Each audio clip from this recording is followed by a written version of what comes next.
On April 7th, 1933, the United States government struck down prohibition. They repealed it. It was over, and that was a very good day. They made the right decision. They made up for the bad decision that they made in the first place. And so today actually is National Beer Day to celebrate that. But I thought that maybe I would put together a little whiskey review for you. So this, my friends, is Brown Liquor Review number 7. And what we have today is Sazerac 18. You can't see it very well because well, it's almost gone for a good reason.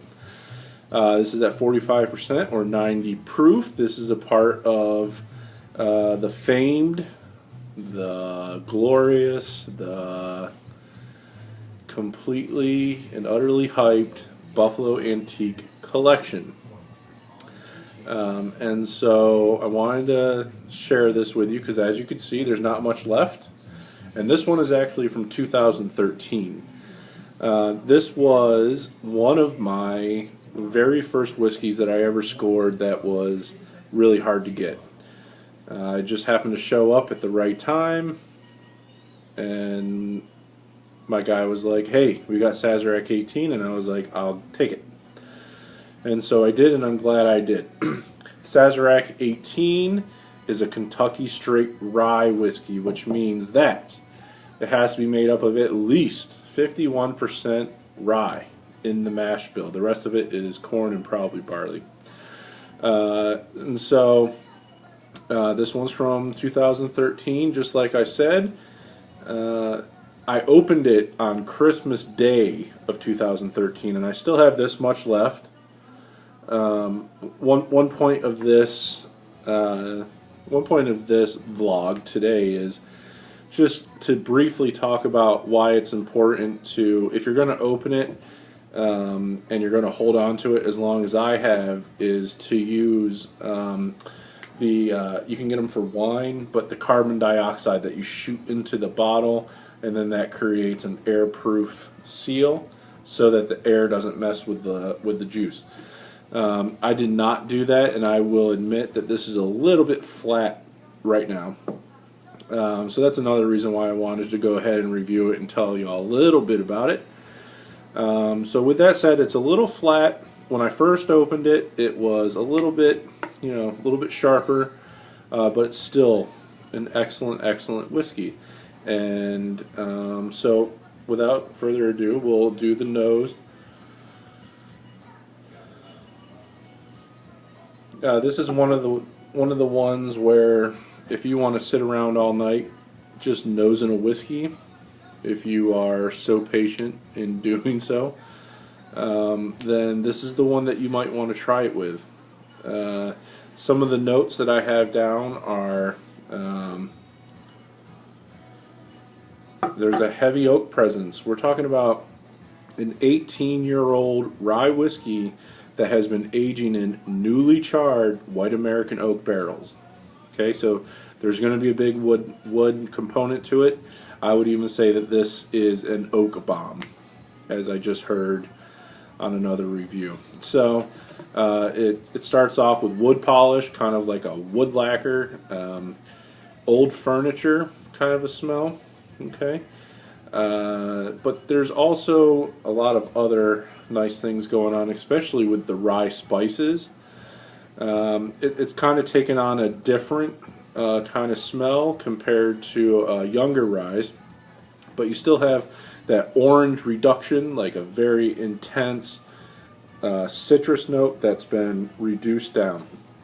Vanilla, there's definitely a coconut presence in there, and the thing about this is that it is all-encompassing. It hits your nose, and it kind of reminds me back in the day when I used to open up the spice cabinet at home, and my dad had like all these spices in there, and it was just like a conglomeration of all of his spices. You know, he used to like buy all the cool dried bag spices from like the fresh market and stuff, and so it was very aromatic, and this kind of reminds me of that. So you have a mixture of savory, you have a mixture of spicy, you have a mixture of sweet, all kinds of sort of things, and so it is absolutely a great whiskey to nose.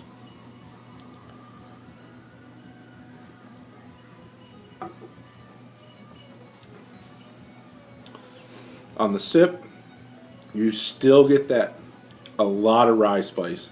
Even though it's been in that barrel for 18 years, it's still there.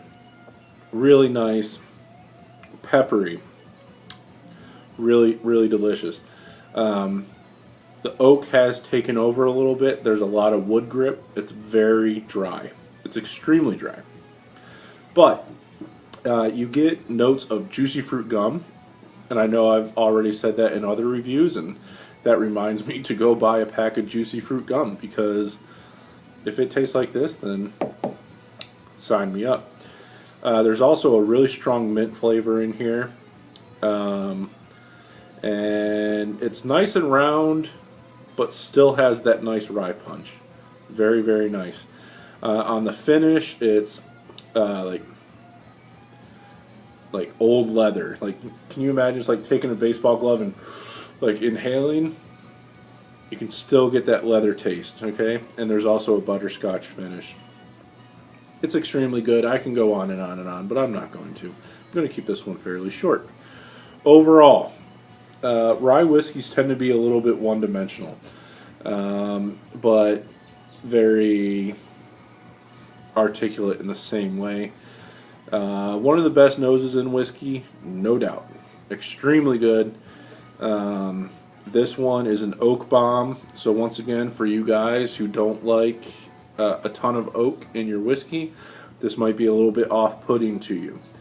But there are a whole bunch of other things that the rye brings to this that makes it really great. If you think back to my review on Lost Prophet, that is basically Elmer T. Lee at 22 years of age. Elmer T. Lee is a very high rye mash bill, and that one has a little bit more roundness because of like the corn sweetness. This one doesn't have that. This one is just straight spicy. Very good, very good.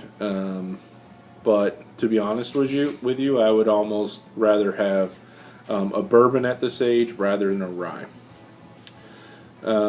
So overall, now this one has gone flat, and that's my dog Darby, but it's still absolutely delicious. I'm giving this one an 88. When I first tasted it, it was probably like a 92. So think about that. It's probably more like a 92. And you know, every single October when this thing comes out, along with William LaRue Weller, George T. Stagg, which is the best bourbon I've ever tasted, Thomas H. Handy, which is the 6-year-old Sazerac at a higher proof. That's probably the one that I'll try to go for this next year. Eagle Rare, I think it's 17 years old. And then this one, really happy I got to try this one. In the fall, if you're lucky enough to show up at the right time, or if you have the hookup, you're like a really great customer at your local liquor store, then I would highly suggest that you get to pick this up if you have the chance. Okay, so I think after this, my whiskey's right up there. I'm not sure what I'll do next, but I think we're going to take a turn towards Scotch before it gets nice and warm outside. And then after that, we will head into some barrel-proof bourbons. Okay? And so, once again, thank you so much for taking 10 minutes out of your time. If you like this, you know, like it, subscribe, comment. That would be really great if I could get some feedback. And until then, have a great evening. Have a good night.